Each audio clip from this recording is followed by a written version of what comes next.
राधे राधे दोस्तों, आज हम आपको सुनाएंगे अवसान माता और एक बुढ़िया की कथा। अगर आप हमारे चैनल पर नए हैं तो प्लीज़ हमारे चैनल अपनी संस्कृति को लाइक करें, सब्सक्राइब करें और शेयर करें। एक गांव में एक बुढ़िया रहती थी। उसके बहू बेटे का देहांत हो चुका था, इसलिए उसको अपना कहने के लिए सिर्फ एक उसकी पोती थी। बुढ़िया माई बहुत धार्मिक विचारों की थी। वह बहुत पूजा पाठ करती थी, माता रानी को बहुत मानती थी और यही गुण वह अपनी पोती को भी सिखा रही थी। लेकिन उसकी पोती का खेल में बहुत ध्यान था। बुढ़िया माई पड़ोस के घरों में जाकर चूल्हा बर्तन करती और उसी से उसका गुजारा चल रहा था। जब बुढ़िया माई काम करने के लिए घर से बाहर जाती तो वह अपनी पोती को कहकर जाती कि वह घर के काम कर ले। वह चाहती थी कि उसकी पोती घर के कामों में निपुण हो जाए। एक दिन बुढ़िया माई उसे खिचड़ी बनाने के लिए बोल कर गई और वह पड़ोस में काम करने चली गई। लेकिन पोती जो थी उसने खिचड़ी बनाने के लिए तो रख दी, लेकिन वह खेल में लग गई और सारी खिचड़ी जल गई। जब बुढ़िया माई घर आई तो हारी थकी थी और उसने देखा कि खिचड़ी जलकर चूल्हे पर राख हो गई है और उसकी पोती का कहीं भी अता पता नहीं है।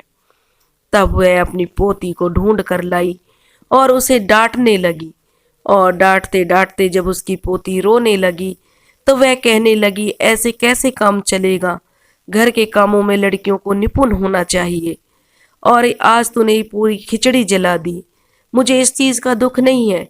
मैं चाहती हूँ कि मेरी पोती ऐसी बने कि कोई भी उस पर उंगली ना उठाए, वह हर काम में दक्ष हो। क्योंकि एक तो हम गरीब हैं, ऊपर से काम करना भी नहीं सीखेंगे तो तेरा विवाह मैं कैसे करूँगी? ऐसे तो मैं तेरा विवाह किसी भूत से भी नहीं करूँगी। कौन तुझसे शादी करेगा? कोई भूत करेगा? ऐसे ही बुढ़िया माई अपनी पोती को डांट रही थी कि तभी उसके दरवाजे पर आवाज हुई। बुढ़िया माई ने दरवाजा खोलने से पहले पूछा कि कौन? बाहर से आवाज आई कि मैं भूत हूँ। यह देखकर बुढ़िया माई ने सोचा कि किसी ने मजाक किया होगा, तो वह एक छोटे से छेद में से देखकर बोली कि कौन है, लेकिन उसे उधर कोई नजर नहीं आया। फिर आवाज आई कि मैं भूत हूँ। यह सोचकर बुढ़िया माई और उसकी पोती थोड़ी घबरा गई। अब बुढ़िया माई ने सुन रखा था कि जो भूत होते हैं उनको अगर बोतल में बंद कर लो तो वो कुछ नहीं बिगाड़ पाते हैं।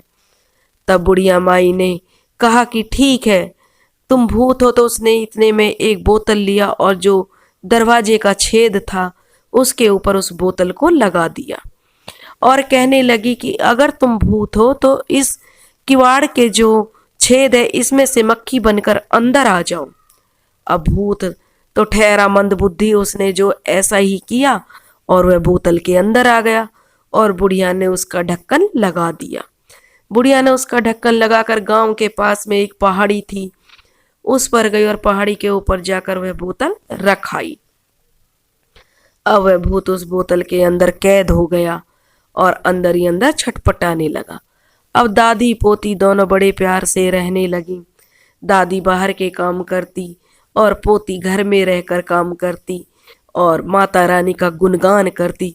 वह समय समय पर पूजा पाठ करती ताकि कोई भी भूत प्रेत उनके का साया उनके घर पर ना पड़े। धीरे धीरे पोती बड़ी हो रही थी और वह बहुत सुंदर लड़की बन गई। अब जहाँ भूत था वहां से एक धोबी गुजर रहा था, तो उस पहाड़ी के रास्ता, क्योंकि सुनसान रास्ता था, उस रास्ते से कोई आता जाता नहीं था। एक दिन अचानक एक धोबी अपने गधे के साथ उधर से निकला तो उस भूत ने आवाज लगाई, अरे भाई मेरी मदद कर दो।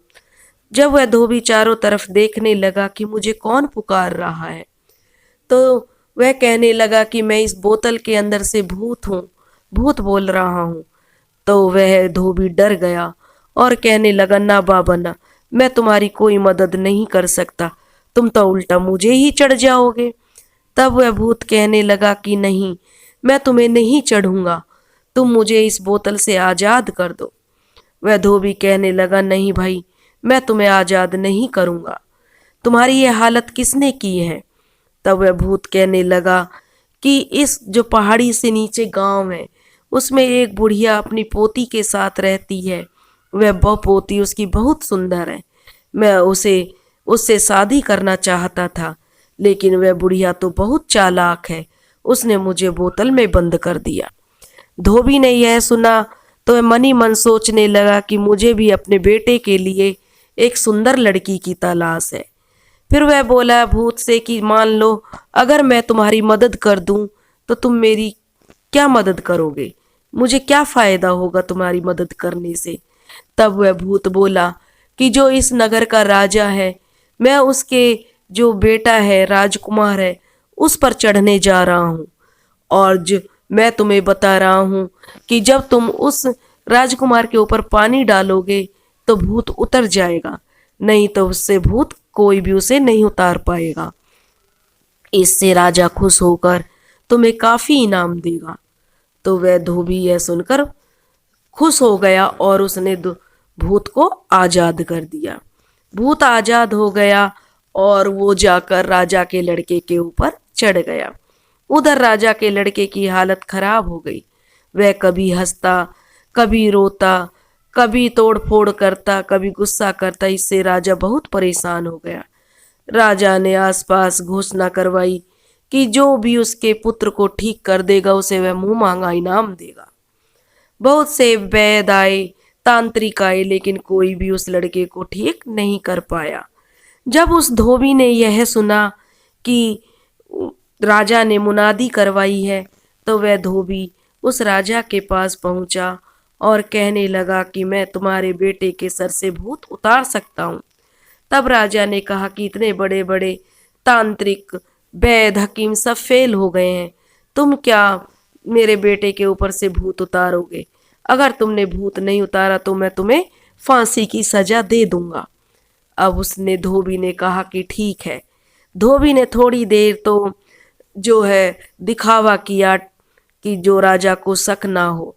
फिर उसने एक पानी का लोटा भरकर उस राजा के लड़के के ऊपर फेंक दिया, जिससे भूत उसके ऊपर से उतर गया और लड़का बिल्कुल ठीक हो गया। फिर राजा ने उस धोबी को बहुत सा धन देकर वहां से विदा किया। अब धोबी के पास काफी पैसा हो गया था और उसने सोचा कि अब उसे बुढ़िया के घर चलना चाहिए। तब बुढ़िया के घर धोबी उसकी पोती का रिश्ता लेकर गया तो बुढ़िया बहुत खुश हुई और उसने खुशी खुशी अपनी पोती का शादी जो धोबी के बेटे के साथ कर दी। अब धोबी अपने बेटे की बहू और बेटे के साथ खूब मजे से दिन गुजार रहा था। उधर जब उस भूत को यह पता चला कि धोबी ने तो मेरे साथ धोखा कर दिया और उस बुढ़िया की लड़की के साथ अपने बेटे की शादी कर दी, तो वह भूत बहुत गुस्सा हुआ और वह भूत उस धोबी के घर चला गया और उसके बेटे के ऊपर चढ़ गया। जब धोबी को यह बात पता चली कि भूत मेरे बेटे के सर पर चढ़ गया है, तो वह भूत से कहने लगा कि मैंने तो तुम्हारी मदद की थी, तुम मेरे बेटे के सर पर क्यों चढ़ गए हो? तब वह जो भूत था कहने लगा कि तुमने तो मेरे साथ धोखा किया। जिस लड़की से मैं शादी करना चाहता था उससे तुमने जो है शादी कर ली, अपने बेटे की शादी करवा दी। यह तो तुमने मेरे साथ बहुत अन्याय किया है, लेकिन अब मैं तुम्हारे बेटे को नहीं छोड़ूंगा। अब मैं तुम्हारे बेटे के प्राण निकाल कर ले जाऊंगा।